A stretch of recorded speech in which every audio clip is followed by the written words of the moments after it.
Hello and welcome you all to मेरे YouTube channel. तो आज हम असाइनमेंट लेक्चर नंबर 2 देखने जा रहे हैं for work energy and power. अगर आपने असाइनमेंट लेक्चर नंबर 1 नहीं देखा है तो आप हमारी प्लेलिस्ट में जाकर जरूर देख सकते हैं। So let's start this lecture without wasting any time. So here we are with our first question for today. So the question is like that, let me read the question. The figure shows two identical blocks, each of mass m, connected together by a weightless spring of stiffness constant k. The two cubes are connected by a thread which is burned at a certain moment. Find the value of delta L, the initial compression of the spring for which the lower block would bounce after the thread has been burned. Okay, means what? यहाँ पर हम पहले question को समझ लेते हैं। हमने क्या किया है, इस स्प्रिंग को कंप्रेस किया है, मतलब ये ब्लॉक को नीचे दबाया है जिसकी वजह से स्प्रिंग कंप्रेस हो गई और फिर थ्रेड बांध दिया हमने। ठीक है, अब इनका क्वेश्चन क्या है कि ये जो कंप्रेशन हमने दी थी स्प्रिंग में, ये कंप्रेशन कितनी होनी चाहिए कि जब मैंने इस थ्रेड को बर्न कर दिया या फिर कट कर दिया तो ये स्प्रिंग क्या हो जाएगी, एलोंगेट हो जाएगी। एलोंगेट होगी तो ये क्या करेगी, इस ब्लॉक को ऊपर की तरफ लिफ्ट कर देगी। तो what will be the minimum value of delta L, मतलब कितना कंप्रेशन हम स्प्रिंग में दे जिसकी वजह से ये जो लोअर ब्लॉक है ये ऊपर उठ जाए। तो ये हमारा क्वेश्चन है। ठीक है, so let's try to analyse this question. सबसे पहले हम बात करेंगे जब स्प्रिंग कंप्रेस स्टेट में है। जब स्प्रिंग कौन सी स्टेट में है, कंप्रेस स्टेट में है। तो जैसे कि यहां पर अगर मैं बात करूं, let's talk about the upper block. Upper block, this is the upper block. इसके ऊपर कौन से फोर्स लग रहे हैं, एक तो स्प्रिंग फोर्स लग रहा है that is F in the upper direction. उसके बाद इसका खुद का weight that is M G in the downward direction. ठीक है, ये बात कर रहे हैं हम लोग ब्लॉक, इसको नेमिंग कर देते हैं, this is block number 1 and this is block number 2। okay, so this is all about block number 1. Okay, block number 1 पे, and there is one more thing, tension T in the string.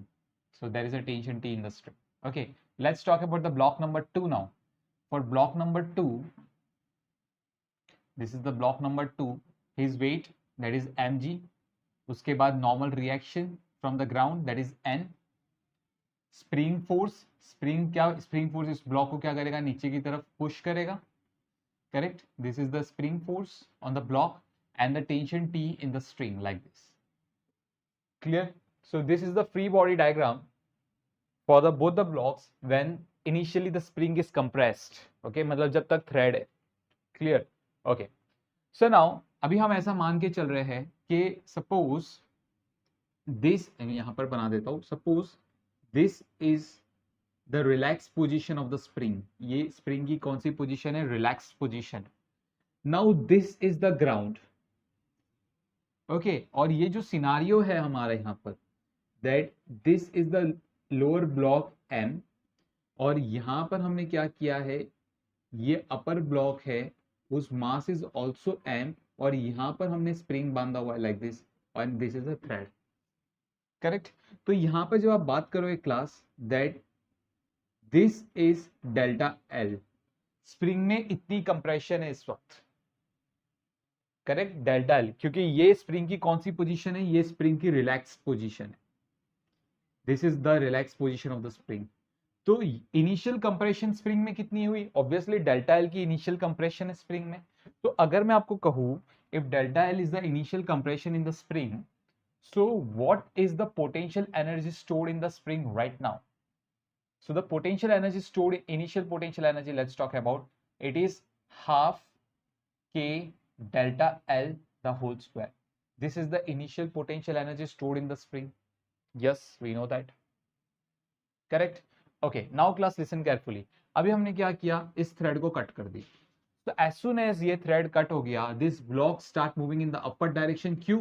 क्योंकि ये spring force इसको ऊपर की तरफ push करेगा।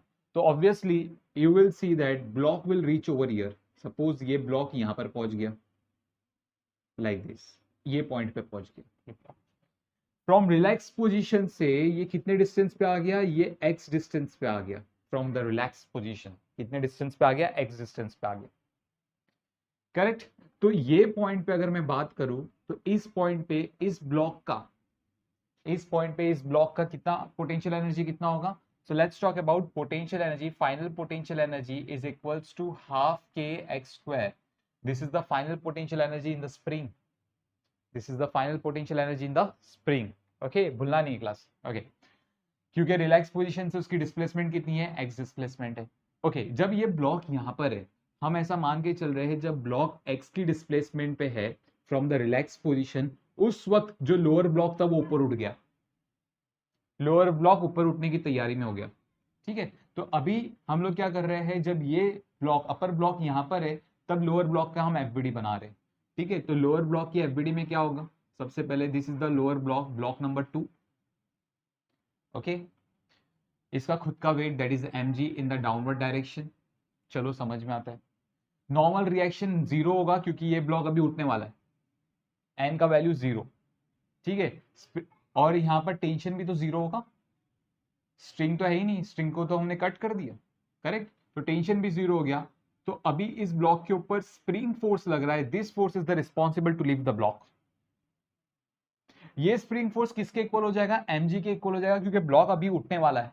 ठीक है, so spring force is equals to mg, I write down over here that spring force is equals to mg। And what is the value of spring force, displacement कितनी है अभी स्प्रिंग में, x की displacement है, तो spring force की value kx which is equals to mg, तो x का वैल्यू आ गया हमें mg by k। It's very simple, see, correct. Okay चलो इतना समझ में आता है। तो ये हमने स्प्रिंग की पोटेंशियल एनर्जी की बात की है, this is the potential energy of the spring. अभी हम बात करेंगे the gravitational potential energy of the body. तो class when the block is over here, हम ऐसा मान के चलते हैं that this is the datum level. Datum level वो वाला लेवल होता है जहां पर हम अज्यूम कर रहे हैं कि पोटेंशियल एनर्जी कितना है, 0 जूल है। तो इनिशियल पोटेंशियल एनर्जी हमने कितना मान के रखा है, 0 जूल है।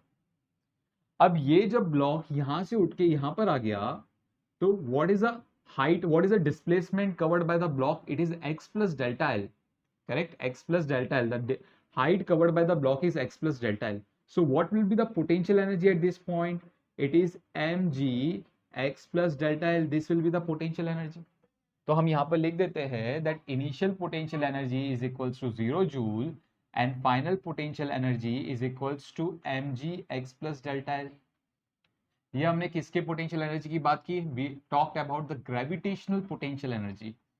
किसकी बात चल रही है, ग्रेविटेशनल पोटेंशियल एनर्जी की बात चल रही है, समझ में आता है। चलो अभी हमें क्योंकि पता है according to the law of conservation of energy that change in kinetic energy plus change in potential energy is equals to 0, correct.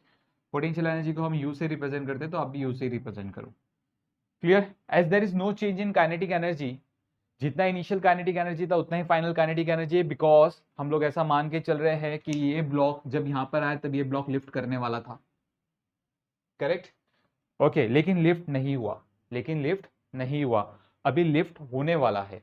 ठीक है, तो उस पॉइंट ऑफ मूवमेंट पे इस ब्लॉक की वेलोसिटी कितनी है, 0 है, तो इसकी भी वेलोसिटी कितनी होगी, 0 होगी। तो मतलब क्या हुआ, there is no change in the kinetic energy, मतलब चेंज इन काइनेटिक एनर्जी आपका हो गया 0 joule. Let's talk about the change in potential energy. Obviously, there will be the change in potential energy, as we can see. Change in potential energy of the spring plus change in potential energy of the gravitational potential energy. तो सबसे पहले spring की बात करते हैं, that is half k x square minus half k delta L the whole square. अभी हम बात करते हैं किसकी, change in potential energy of the gravitational potential energy. So therefore mg x plus delta L minus 0 will be this value only। So right hand side में भी क्या आ गया, 0 आ गया, correct, nice. Okay, now what we will do, we will put the value of x in this equation, entire equation, क्योंकि हमारा answer हमें डेल्टा एल फाइंड आउट करना है। ठीक है, x की वैल्यू हम पुट करेंगे दैट इज mg बाई के, जो हम लोग ऑलरेडी निकाल चुके।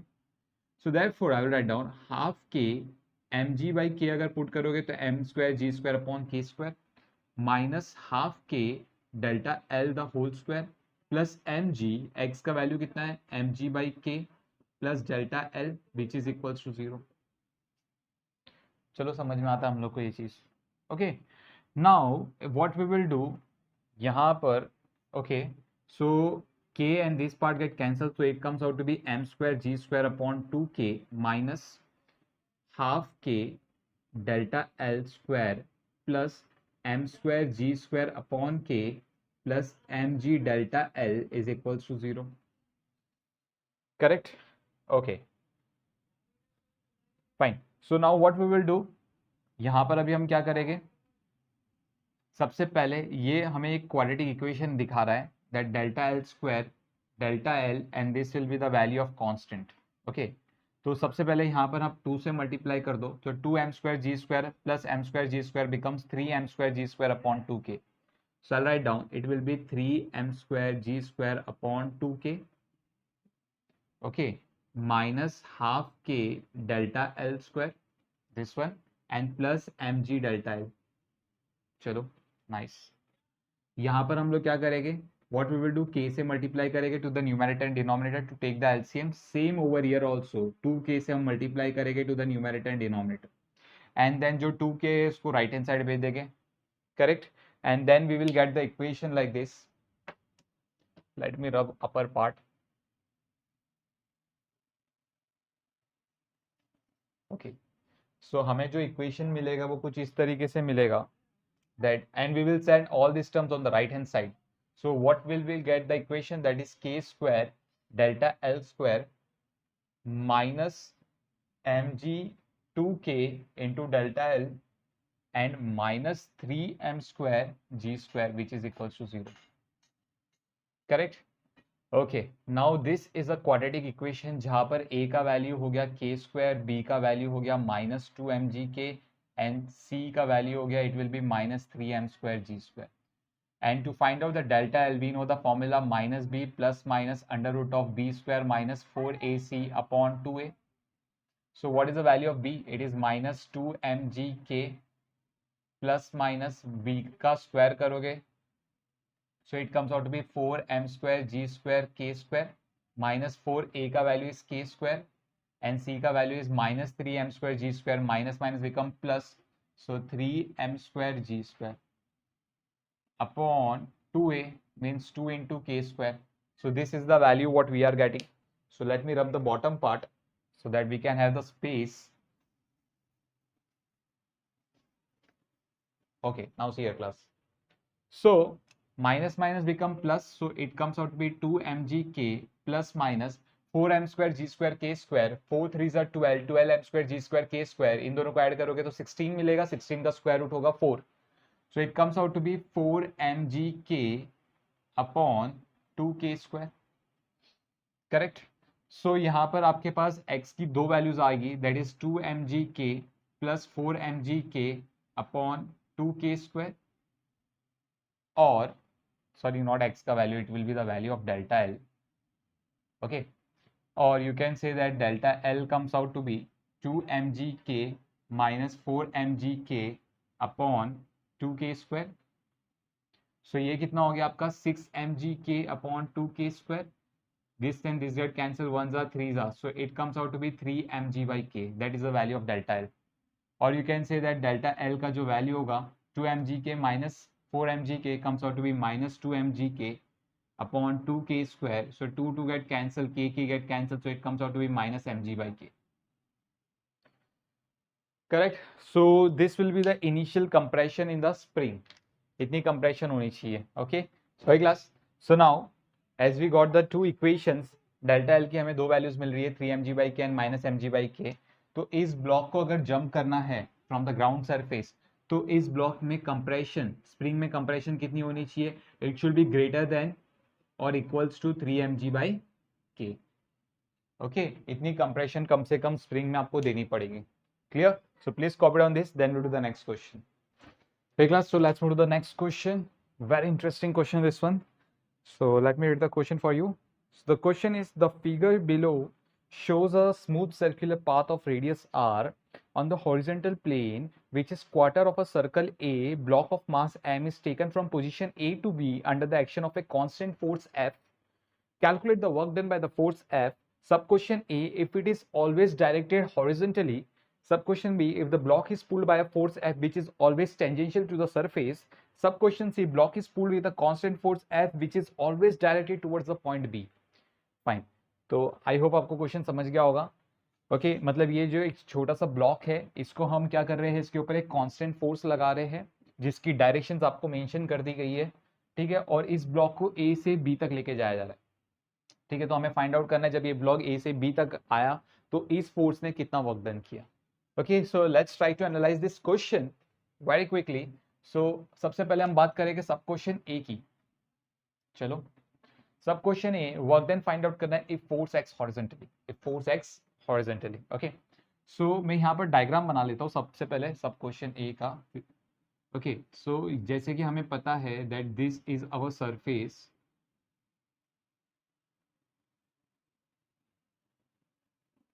ओके, ये हमारा एक सरफेस है, यहाँ पर हमारा एक ब्लॉक रखा गया है जिसका मास m है, और इसके ऊपर हम एक फोर्स अप्लाई कर रहे हैं in the horizontal direction. Clear? तो ये फोर्स F अप्लाई हो रहा है इन this direction, so this is the direction of force in that scenario. ठीक है, तो ये जो ब्लॉक है यहाँ से खिसक के कहाँ पर आ गया, यहाँ पर आ गया समवेयर लाइक दिस। ओके, और इसके ऊपर फोर्स इस डायरेक्शन में लग रहा था कंटिन्यूसली, है ना। ब्लॉक जब यहाँ पर होगा eight this point of movement, ये ब्लॉक के ऊपर जो फोर्स लगेगा that is in this direction, हमेशा ये फोर्स हॉरिजॉन्टली ही रहेगा। करेक्ट? तो इस केस में हमें फाइंड आउट करना है what is the work done by this force. चलो नाइस, समझ में आता है। सो वर्क डन का फॉर्मूला क्लास हमें पता है, what is the formula for the work done, it is force into displacement into cos theta. Correct? अच्छा, अब मुझे एक बात बताओ, जब ये ब्लॉक यहाँ पर था, क्लियर, तो यहाँ पर if this block is over here, clear, और जब ये ब्लॉक यहाँ से यहाँ पर आ गया, तो इस ब्लॉक का हॉरिजॉन्टल डिस्प्लेसमेंट कितना होगा, इस ब्लॉक का horizontal displacement means displacement in the direction of force कितना होगा। देखो ये ब्लॉक यहाँ पर था, तो हॉरिजॉन्टल डिस्प्लेसमेंट मतलब ये वाला पार्ट हो गया, इस ब्लॉक का हॉरिजॉन्टल डिस्प्लेसमेंट मतलब ये वाला पार्ट हो गया। Can we say that this displacement is the radius of the circle only, है ना, because this is a quarter circle, तो ये डिस्प्लेसमेंट जो था वो रेडियस ऑफ द सर्कल है। So force and displacement, both of them are is in the same direction. So what is the angle between them? Angle between them is 0 degree. So cos 0 का value तो 1 होता है, और यहाँ पर force and what is the displacement? Horizontal displacement is r. So this is your first answer, force into radius. We got the first answer. Now let's try to solve the second question. Second question में बोला गया है find out the work done if force acts tangentially. Okay, चलो find out करते हैं। So before that let me rub this diagram and हम लोग एक और डायग्राम बनाएंगे जहां पर हम दिखाएंगे कि फोर्स क्या होता है, टेंजेंशियली एक्ट होता है लाइक दिस सपोज।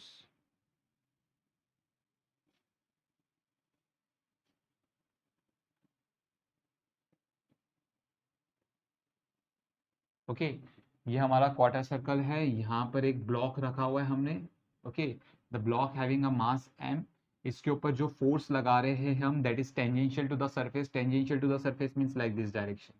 ये पॉइंट पे जब आप देखोगे तो फोर्स टेंजेंट होगा।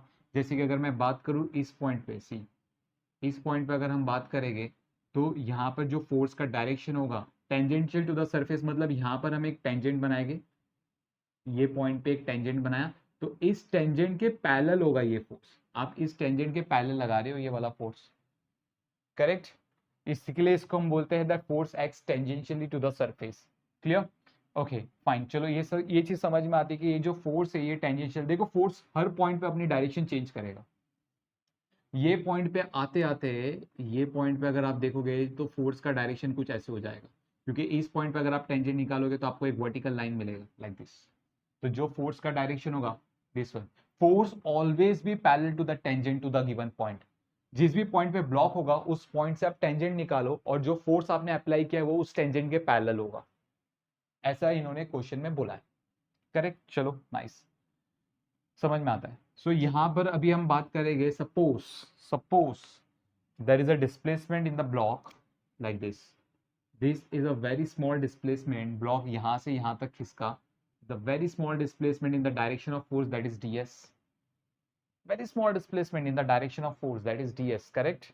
So when we say that work done find out करना है अभी हमें, so work done का जो फॉर्मूला होगा, work done in moving a block from this point to this point, इस ब्लॉक को इस पॉइंट से इस पॉइंट तक मूव कराने के लिए जो वैल्यू होगी that is force into displacement into cos theta. Theta is the angle between the force and displacement, दोनों का डायरेक्शन सेम है। So what is the angle between them? 0 degree, तो cos 0 का वैल्यू होता है 1, so it comes out to be force into displacement, that is your work done in moving a body from this point to this point. अगर मुझे total work done find out करना है तो total work done के लिए हम क्या कर देंगे, इंटीग्रेशन कर देंगे, लिमिट्स डिसाइड करेंगे, है ना। देखो जब ब्लॉक यहां से यहां तक आया, displacement is this curved path, ये कर्व पार्ट हमारा डिस्प्लेसमेंट है, तो ये एंटायर लेंथ क्या होगी इस कर्व पार्ट की, what will be the entire length of this curve part, can we say that pi R by 2, है ना। तो यहाँ पर हम बात करेंगे लिमिट्स डिस्प्लेसमेंट 0, और जब यहाँ पर आ गया तो टोटल लेंथ कवर किसने कितना किया, उसने पाई आर बाई 2 का लेंथ कवर किया, correct. So therefore I will say that work done is equals to force integration from 0 to pi r by 2 integration of displacement. So force into displacement limits will be 0 say pi r by 2. So your final answer comes out to be f pi r by 2. So this is your work done. Okay. So ये हमारा second part था. Now let's move to the third part. Now third part is also very interesting. Actually in तीनों question में से third part ही सबसे interesting है. Okay, so let's try to analyse the third part in very much detail. ध्यान से देखो कैसे करेंगे बच्चों. यहाँ पर मैं डायग्राम बना लेता हूँ. ओके, ये डायग्राम थोड़ा छोटा है, थोड़ा सा बड़ा डायग्राम बना लेते हैं हम लोग. यहाँ पर बहुत सारी कैलकुलेशंस होने वाली. Suppose this. Okay, now suppose this is your semi circle like this. Not semicircle, sorry, quarter circle, sorry. Okay, so this is your quarter circle. Okay, now see here, we need to find out work done if force always directed towards B. मतलब जब body यहाँ पर है ना, इसके इस block के ऊपर आपने जो फोर्स लगाया है वो हमेशा बी की डायरेक्शन में होगा. सी, इस ब्लॉक के ऊपर आपने जो फोर्स लगाया like this, this force is always in the direction of be like this, like this, correct. और जब ये ब्लॉक आपका यहाँ पर आ जाएगा, फॉर एग्जाम्पल ये जब ब्लॉक आपका यहाँ पर आ गया, तब इस ब्लॉक के ऊपर आप जो फोर्स लगा रहे हो that is in this direction like this. See, okay, तो ये जो फोर्स आपका होगा ये हमेशा बी को डायरेक्ट करेगा, हमेशा मतलब बी की तरफ पॉइंट करेगा. क्लियर. Okay, good. नाउ यहाँ पर, now that is a problem. अभी यहाँ पर हम इस चीज को कैसे एनालाइज करेंगे. तो सबसे पहले हम क्या करेंगे, यहाँ पर एक कंस्ट्रक्शन लाइन बनाएंगे लाइक दिस, और फाइंड यहाँ पर इस एंगल को हम बोलेंगे दैट, मतलब मान लो ये वाला एंगल आपका अल्फा है, suppose that angle is alpha, correct. Okay, now we know that if this is the direction of force, ये क्या है, फोर्स का डायरेक्शन है. ठीक है, चलो समझ में आता है. क्लियर. यहाँ पर मैं बात करूंगा the direction of displacement. The direction of displacement, very small displacement I am talking about. The direction of displacement is always tangent to the surface. Correct. The direction of displacement is always tangent to the surface. तो यहाँ पर जो displacement का direction होगा, this will be the direction of displacement. This one. So this is the direction of displacement. Always tangent to the surface. Okay. चलो ये चीज समझ में आती है अभी हमें. Now class listen carefully. यहाँ पर जब बॉडी इस पॉइंट से हटके थोड़ा सा आगे गया, मतलब यहाँ पर आ गया फॉर एग्जाम्पल, करेक्ट. तो यहाँ पर as you can see the angle describe by the body, the angle describe by the body is this angle that is D alpha, and this is the direction of displacement जो हमने लिया. सी, इसके लिए मैं कह रहा हूँ displacement is always tangential to the surface. तो ये जो एंगल आपका बना, this is a very small angle that is D alpha, correct. And we know that what will be the value of D alpha. Angle का formula हमें पता है, it is radius into the length of arc. What is the length of arc, that is ds, correct. This is the length of arc, that is ds. So D alpha का value जो हमें आ रहा है that is r into ds. चलो समझ में आता है ये पार्ट भी हमें. Now class listen carefully. Now if this is alpha, then what will be this angle, this angle will be 90 minus alpha. Just we can say that this angle is also 90 minus alpha. Okay, now class listen carefully. If this angle, let's say ये वाला angle जो आपने था इसको आपने x ले लिया, that this one यहाँ तक, ये वाला लाइन, ठीक है, ये वाला जो लाइन है ना आपका, यहाँ तक आपने लिया इसको. Okay, this is x. So can I say that this angle is also x. क्यों x? बिकॉज इसका अगर आप ऑपोजिट साइड देखोगे दिस इज OB, है ना, और इसका अगर आप ऑपोजिट साइड देखोगे तो OC ले लो. OC and OB, both of them are equal, that is the radius of a circle. As we know that if two sides are equal, then their opposite angles are also equal. तो देखो इसका opposite angle x है और इसका opposite angle x है. I am talking about the triangle OCB. I am talking about the triangle OCB. We know that, correct?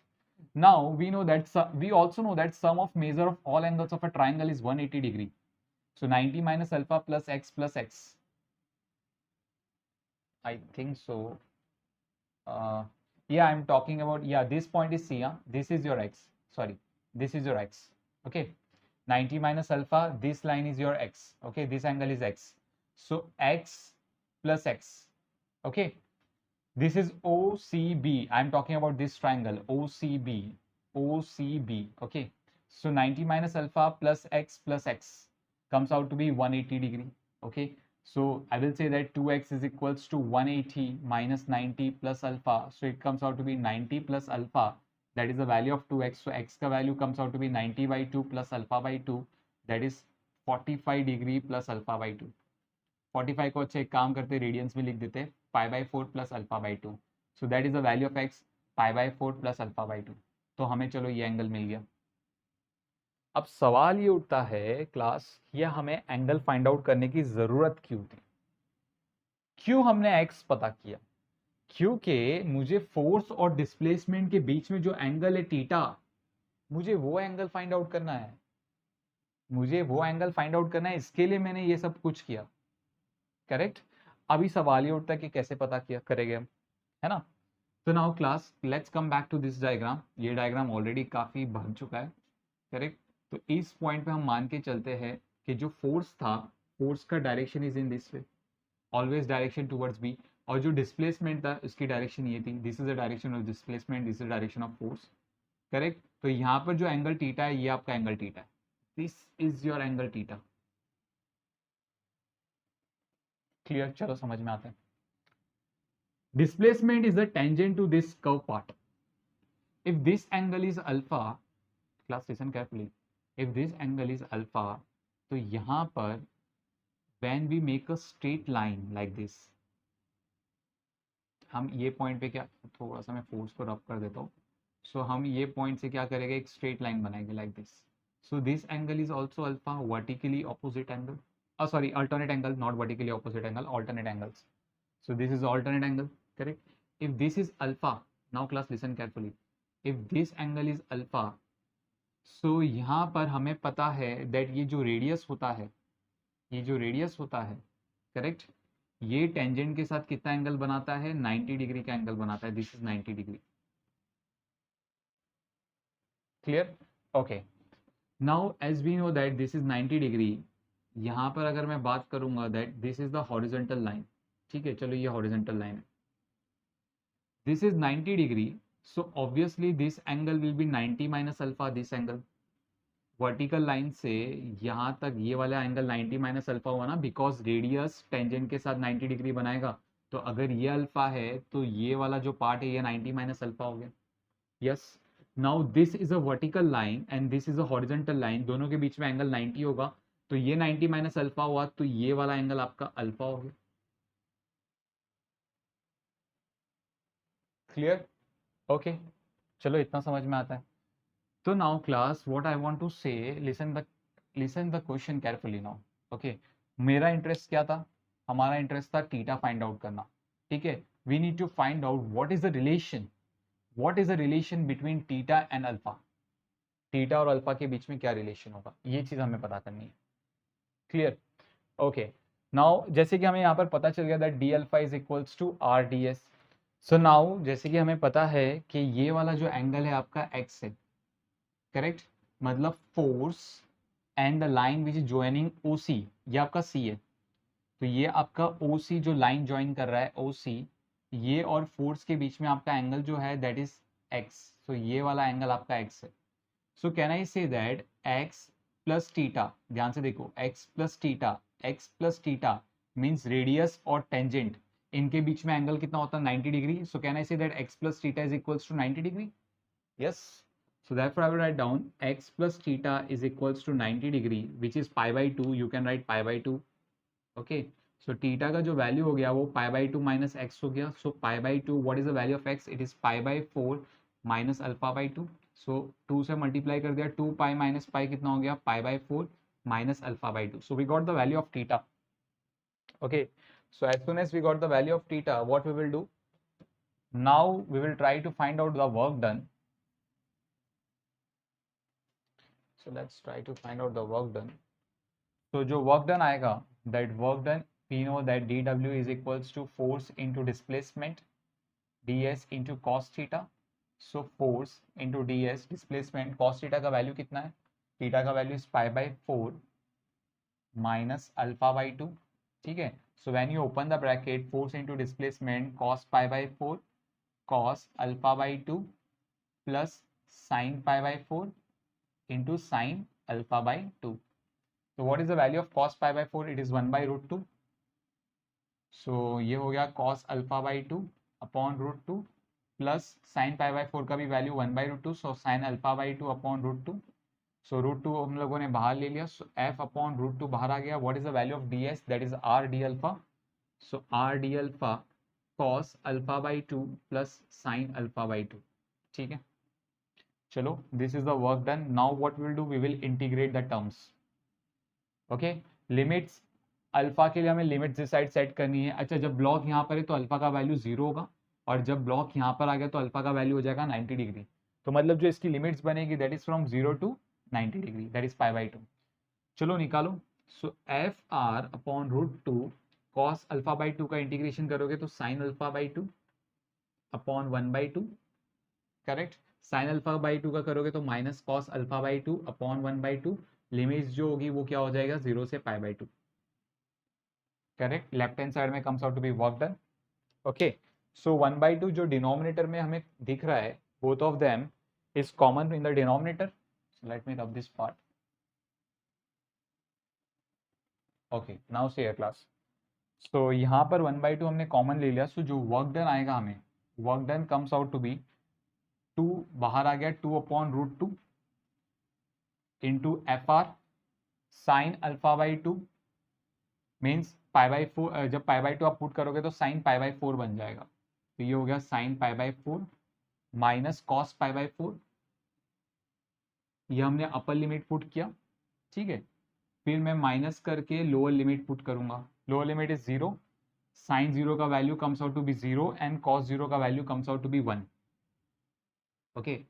तो अभी हम यहाँ पर इसको सॉल्व करेंगे. So this and this get cancel, तो यहाँ पर रूट 2 मिला. So root 2 F R sine pi by 4 1 by root 2 cos pi by 4 1 by root 2. तो it get cancel out. So minus minus become plus 1. तो ये पूरा part आपको 1 मिला. सो ये आपका एक आंसर हो गया root 2 F R. So this is your answer.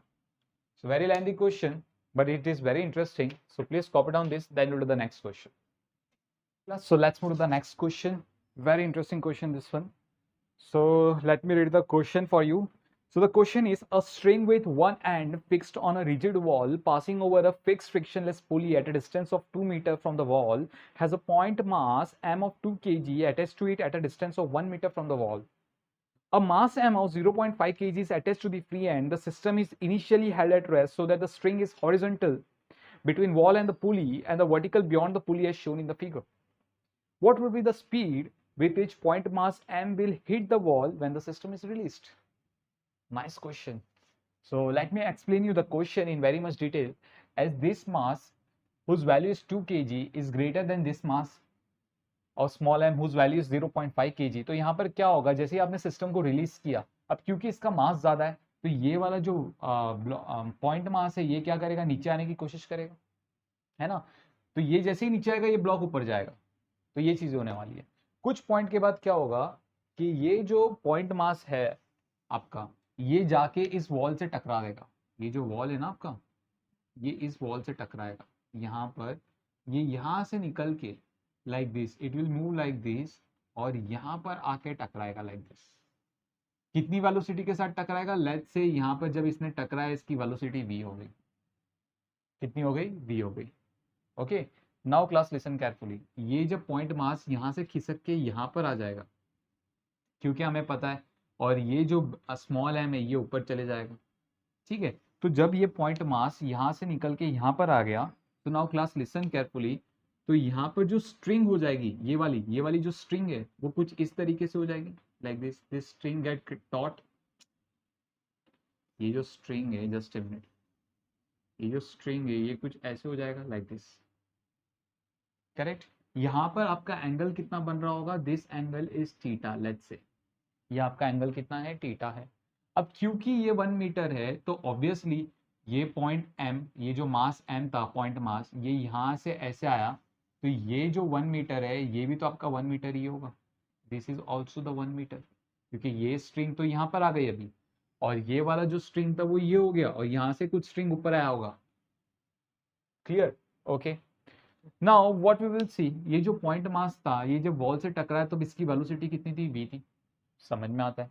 Correct. हम क्या करेंगे, इस v वेलोसिटी को रिजॉल्व करेंगे, one along the string and another perpendicular the string, जो मैं नहीं बना रहा, ठीक है, डायग्राम खराब हो जाएगा। तो यहाँ पर अगर ये एंगल थीटा है तो obviously this angle will B theta, corresponding angles. So can I say that this component will be v cos theta. इस ब्लॉक का ये जो ब्लॉक है, पॉइंट मास है, सॉरी, ये जो पॉइंट मास है इसका जो वेलोसिटी है अलोंग द स्ट्रिंग वो कितना होगा, v cos थीटा। अब क्योंकि हमें पता है ये velocity along the string v cos theta है, तो यहाँ पर सपोज ये ब्लॉक अगर ऊपर जा रहा है with the velocity capital V, so इन दोनों के बीच में क्या रिलेशन होगा, that capital V is equals to v cos theta. We know that velocity on every point of the string will remain same, correct? So capital V comes out to be what, v cos theta। चलो समझ में आता है, इसकी velocity है, इसकी velocity का relation मिल गया हमें, और यही चीज हमें समझनी थी। Clear? Okay, now class listen carefully what I want to say. As सबसे पहले हम फाइंड आउट करेंगे what will be this distance. ये जो स्ट्रिंग है ना, ये कितना डिस्टेंस का है, ये जो स्ट्रिंग है यू कैन से what is the length of this string. ध्यान से समझना, स्ट्रिंग की लेंथ कितनी है, करेक्ट। तो मैं यहाँ पर नेमिंग कर देता हूँ that this will be A point, this point is B and this pull is C. So in triangle ABC can be use Pythagoras theorem. आप पाइथागोरस थ्योरम भी यूज कर सकते हो, या फिर आप sine, see value of theta is not known to us, correct, तो हम पाइथागोरस थ्योरम ही यूज करेंगे। So therefore by applying a Pythagoras theorem, that is ab square plus bc square is equals to AC square. What is the value of AB? It is 1. So 1 का square, BC का value कितना है, 2 है, so 2 का square is equals to AC square। तो AC square का value हो गया 5, तो AC का value हम लोग को आ गया √5 metre. So this is the value of AC। I think so it is given in meter only, okay, या मीटर में। So AC का जो value है that is √5। क्लास ये क्यों मैं बता रहा हूँ, ध्यान से समझना, जब ये मास M यहाँ पर था, करेक्ट, तो m और c के बीच में कितनी लेंथ थी, 1 मीटर की लेंथ थी, है ना। लेकिन जब m यहाँ पर आ गया तो m और c के बीच में कितना लेंथ हो गया, √5 मीटर का लेंथ हो गया, करेक्ट, है ना। तो what is the change in length, what is the change in length between point mass and the c, है ना। चेंज इन लेंथ हम लोग फाइंड आउट करेंगे किसके बीच में, पॉइंट मास और c के बीच में। पहले कितना था, अभी कितना है, √5 मीटर है, करेक्ट, और पहले कितना था, 1 मीटर था, तो -1। नाउ द क्वेश्चन अराइज, ये चेंज इन लेंथ जो हुआ, ये एक्स्ट्रा लेंथ कहाँ से आ गया। ऑब्वियसली ये एक्स्ट्रा लेंथ सी, ये जब ये जो आपको एडिशनल लेंथ मिल रहा है ना, √5 - 1, ये कहाँ पर आया, ये जो ब्लॉक था ये ऊपर जाएगा, तो यहाँ से जो लेंथ ऊपर जाएगा, और वही लेंथ, एडिशनल लेंथ आपको यहाँ पर मिला, ए और सी के बीच में मिला, करेक्ट। वही एडिशनल लेंथ पॉइंट मास और सी के बीच में जो था लेंथ, एडिशनल लेंथ है, वही एडिशनल लेंथ है। तो इसका मतलब क्या हुआ, ये जो ब्लॉक है ये ऊपर कितना ऊपर खिसका होगा, √5 - 1 मीटर ऊपर खिसका होगा, सीधी सी बात है ना। सो मतलब this is a change in length of the block, lower block m, correct. Okay, चलो क्यों हमें पता कर रहा था, उसके पीछे भी एक रीजन है, to find out the gravitational potential energy, to find out the gravitational potential energy. Clear class? Okay, चलो ये चीज समझ में आती है। Now let's talk about what will be the gravity change in the gravitational potential energy. अब क्योंकि ये ब्लॉक यहाँ पर है, सबसे पहले हम इस ब्लॉक की बात करते हैं, ठीक है, सबसे पहले हम इस ब्लॉक की बात। क्योंकि अब ये ब्लॉक यहाँ पर है, ये हम लोग डायटम लेवल मान लेते हैं जहाँ पर पोटेंशियल एनर्जी 0 जूल है। अब कुछ देर के बाद ये ब्लॉक यहाँ पर आ जाएगा, हमें पता है ये जो हाइट इसने ऊपर रेस की है दैट इज डेल्टा एल, इतना हाइट इसने रेस किया है ऊपर। So what is the change in the gravitational potential energy? So change in the gravitational potential energy, that is m small m g delta L, सही है। What is the value of delta L? It is √5 - 1. So I will write down √5 - 1. Correct? So mg √5 - 1 is the value of change in potential energy of this smaller block M. Okay, now let's talk about इस smaller block का kinetic energy में कितना change था. So change in kinetic energy, हम लोग सबसे पहले smaller block की बात कर रहे हैं, फिर point mass की बात करेंगे, ठीक है. तो हम लोग सबसे पहले बात कर रहे हैं smaller block की. तो change in kinetic energy of the smaller block, initial system rest है, क्वेश्चन में बोला हुआ है, ठीक है. ये पॉइंट पे आते आते इसकी वेलोसिटी कितनी हो गई, v हो गई, ठीक है. तो final kinetic energy we know that it is half m capital V square. So half m, what is the value of capital V, it is V cos theta. तो ये हो गया V square cos square theta. Simple. So this is the change in kinetic energy for the block M and change in potential energy for the block M. Okay. Now we will talk about what about the point mass. Now let's talk about the point mass M. Okay. तो अभी हम बात करेंगे for point mass M. Point mass. Okay. तो सबसे पहले बात करेंगे what is the change in the potential energy of this point mass. ठीक है. अब क्योंकि हमें पता है ये जो point mass है यहाँ से यहाँ पर आ रहा है, करेक्ट. तो यहाँ पर हम मान के चलते हैं कि इसकी जो potential energy at this point it is 0 joule, और यहाँ पर जो पोटेंशियल एनर्जी होगी इसके पास दैट इज m into acceleration due to gravity into 1, correct. तो ये इसका इनिशियल लेवल था और ये इसका फाइनल लेवल है. तो what is the change in potential energy, 0 minus mgl. तो I write down it will be 0 minus mgl like this. Not l, sorry, it is 1 metre, या 1 metre, not l. So mg into 1. Okay, चलो ये समझ में आता है. Change in kinetic energy, initial kinetic energy 0, और यहाँ पर आने के बाद इसने v वेलोसिटी के साथ टकरा रहा है वॉल के साथ. तो final kinetic energy is half mv square. So I write down half mv square. Initial तो 0 है. सो फाइनली हमें आंसर मिल रहा है माइनस mg और इसका हाफ mv स्क्वायर. ठीक है, चलो clear. Now we will use the law of conservation of energy. Law of conservation of energy क्या है? The total change in the kinetic energy plus total change in the potential energy will give you answer 0. Correct? कितना answer देगा हमें? 0 देगा. चलो let's try to find out. Change in kinetic energy कितना है? Half m v square cos square theta. So I write down half m v square cos square theta. Correct. और यहाँ पर चेंज इन काइनेटिक एनर्जी कितना है? Plus half m v square. सही है. Plus change in potential energy यहाँ पर कितना है हमारे पास? M g root 5 minus 1. So m g root 5 minus 1. Okay, और यहाँ पर कितना है? Minus m g, minus capital M G. Okay, which is equal to 0. Clear class? Okay, तो हमें ये सारी वैल्यूज मिल रही है. Now what we will do, now it's a part of calculation only. ये दोनों टर्म्स को राइट हैंड साइड भेज देंगे. So it comes out to be m minus m root 5 minus 1 into g. Correct. G common ले लिया हमने. और यहाँ पर अभी हम देखेंगे. So can you say v square is common. So v square upon 2 भी कॉमन है. तो अंदर क्या मिल रहा है हमें? M cos square theta plus capital M. तो आपका final answer v square is equals to 2 capital M minus m root 5 minus 1 g, okay, upon small m cos square theta plus capital M. अभी हम v को solve करेंगे. So therefore I will write down v is equals to 2. What is the value of m? It is 2 kg minus small m, that is 0.5 into root 5 minus 1. Okay, and बाहर bracket में I will write down as a g का value is 10. Okay, and in the denominator m, that is 0.5 cos theta. Now when we look at this triangle, okay, यहाँ से मैं cos theta निकालने की कोशिश करूंगा. We know that cos theta is adjacent upon hypotenuse. So 1 plus 1 that is 2 and this hypotenuse is 5, root 5. So 2 upon root 5, 2 upon root 5 का आप square करोगे तो 4/5 मिलेगा. So 4/5 प्लस कैपिटल M का वैल्यू है 2 kg. चलो नाइस. इसका हमें क्या निकालना है? स्क्वायर रूट निकालना है. समझ में आ रहा है हमें? ठीक है. So let me solve this equation. देखते क्या आता है हमें.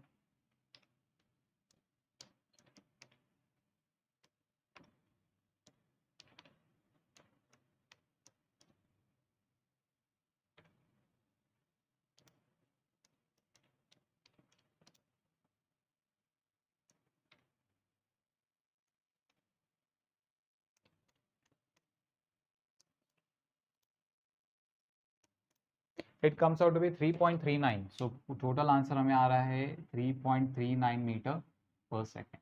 तो इस तरीके से इस क्वेश्चन को सॉल्व करना है. So please copy down this question, then will do the next one. So let me open the next question. So this again very interesting one. So the question is, a block of mass m is slowly pulled along a curved surface from position 1 and 2. मतलब इस position से इस position पे लेके आए.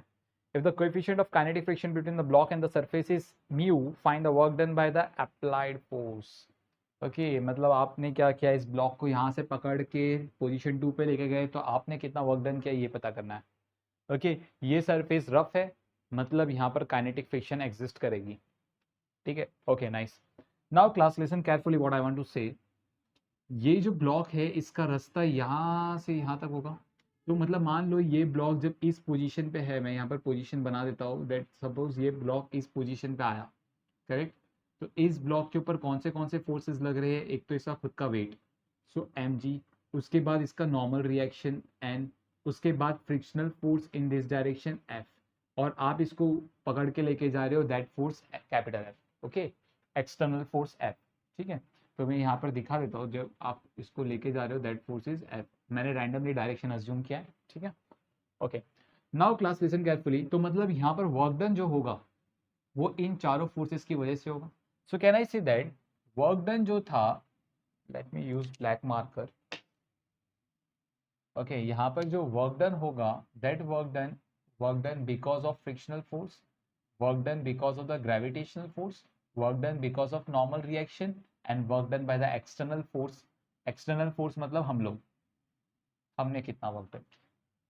Okay चलो, सबसे पहले बात करेंगे work done by the gravitational force. अब क्योंकि वेट mg है और वर्टिकल डिस्प्लेसमेंट आपको दिया गया है y, है ना, तो wait mg is in the downward direction and the vertical displacement y is in the upward direction. So I will write down that force into displacement into cos 180. दोनों के बीच में एंगल कितना होगा, 180. cos 180 is -1, so it comes out to be minus mgy. So this is the work done by the gravitational force, है ना. Next we will talk about what is the work done by the normal reaction. Now that is the very important part. Now class, work done by the normal reaction को समझने के लिए हमें ऐसा समझना होगा कि ये ब्लॉक जब पॉइंट पोजीशन P से जब पोजीशन Q पे आया, position P and Q are very close to each other, बहुत ही नजदीक है. P से Q they are very close to each other, कि ये जो कर्व सरफेस है it appears to be a straight line.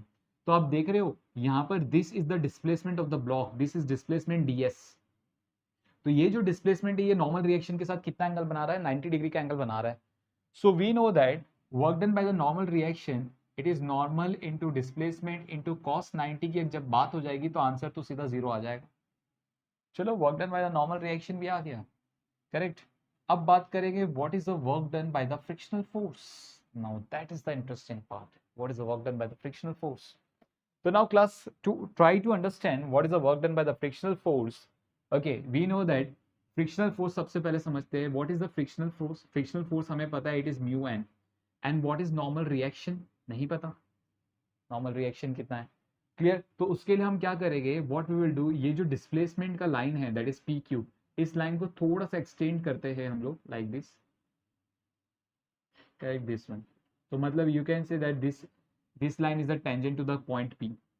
तो यहाँ पर जो एंगल हमारा बन रहा है दैट एंगल इज थीटा. अगर ये एंगल थीटा हो गया तो इस पॉइंट ऑफ मूवमेंट पे mg को जब आप रिजॉल्व करोगे इनटू टू कंपोनेंट, तो इसका जो वर्टिकल कंपोनेंट होगा this one, this component will be mg cos theta. So normal reaction हमें आ गया, that is mg cos theta. So I will write down it is mu mg cos theta. See, तो normal reaction का value हमें मिल गया, that is mu mg cos theta. So work done by the frictional force is nothing but frictional force into, अब बात करते हैं displacement की. Now let's talk about the displacement class. Displacement, I will say that displacement is in this direction, in the direction of PQ, in the direction of PQ. So when you will see that force and displacement are oppositely directed, if both of them are oppositely directed, मतलब उनके बीच में angle कितना हो गया, 180. cos 180 का value हमें पता है -1 होता है, correct. So the displacement, let's say force into displacement is ds, very small displacement, और यहाँ पर क्योंकि एंगल दोनों के बीच में 180 तो मैं माइनस साइन पुट अप कर दूंगा. So what is the value of f? The value of f is mu mg cos theta. So I will write down it is minus mu mg cos theta into ds. Correct? Now the displacement is very small. ये हमने कौन सा work done find out किया है? Work done in moving a body from P to Q. So I will represent here with dWf, like this. So to find out the total work done in displacing a body from position 1 to position 2, total work done find out करने के लिए हम integrate कर देंगे. So minus integration of mu mg cos theta into ds. Correct? Okay, now class listen carefully what I want to say. ध्यान से देखो, यहाँ पर जब ब्लॉक पोजीशन P से पोजीशन Q पे गया, या जब ब्लॉक पोजीशन P से, मैं यहाँ पर एक डायग्राम बना देता हूँ फॉर योर रेफरेंस. ये मतलब मान लो ये आपका पोजीशन P था, ये, और ब्लॉक जब यहाँ पर गया पोजीशन P से पोजीशन Q पे गया, ठीक है. तो ये ब्लॉक ने डिस्प्लेसमेंट कितना कवर किया, मीन्स दिस पॉइंट. ये जो डिस्प्लेसमेंट हमने लिया पोजीशन से P से पोजीशन Q तक का, ये हमने ds लिया, अ वेरी स्मॉल डिस्प्लेसमेंट. मैंने यहाँ पर इमेज को काफ़ी ज़्यादा मैग्नीफाइड कर दिया ताकि हमें समझ में आए. करेक्ट? ओके, तो अभी हम मानेंगे जब ब्लॉक P से Q पे गया तो इसने हॉरिजॉन्टल डिस्टेंस कितना कवर किया. सी, इसने हॉरिजॉन्टल डिस्टेंस, मतलब ये वाला इसने हॉरिजॉन्टल डिस्टेंस कवर किया इस ब्लॉक में, मतलब यहाँ से यहाँ तक.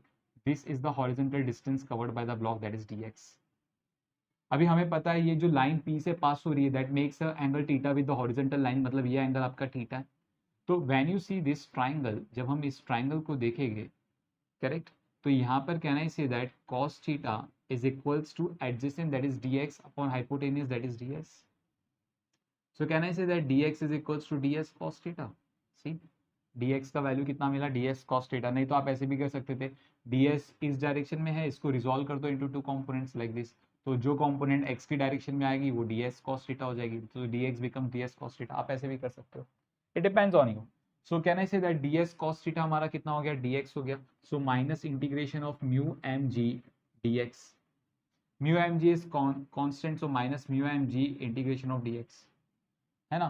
तो मतलब जब ब्लॉक यहाँ पर था तब what is the horizontal distance travel by the block 0, और जब ब्लॉक यहाँ पर आ गया तो horizontal displacement travel by the block is x, तो x. तो your answer comes out to be minus mu mg x. Limits put करेंगे 0 से x तक, तो हमारा आंसर हो गया minus mu mg x. So this is the work done by the frictional force. Okay, so now we need to find out what is the work done by external force. Okay, so we will use the work energy theorem. तो यहाँ पर हम लोग बात करेंगे that total work done is the change in kinetic energy, that is final kinetic energy minus initial kinetic energy. अगर आप block को काफी स्लोली लेके जा रहे हो, okay, means change in kinetic energy आपका कितना आ जाएगा, 0 जूल आ जाएगा if the block is moving very slowly. Okay, so change in kinetic energy कितना आ गया, 0 जूल आ गया. तो आपका जो वर्क डन है, this entire left side equation, that is work done by the frictional force कितना है, minus mu m g x. So I write down it is minus mu m g x. Work done by the gravitational force it is minus m g y. So I write down minus m g y plus work done by the normal reaction, that is 0, plus work done by the external force F, which is equals to 0. So work done by the external force comes out to be mg, मैंने common ले लिया, inside the bracket mu x plus y. So this is your answer, class. So please copy down this, then we'll move to the next question.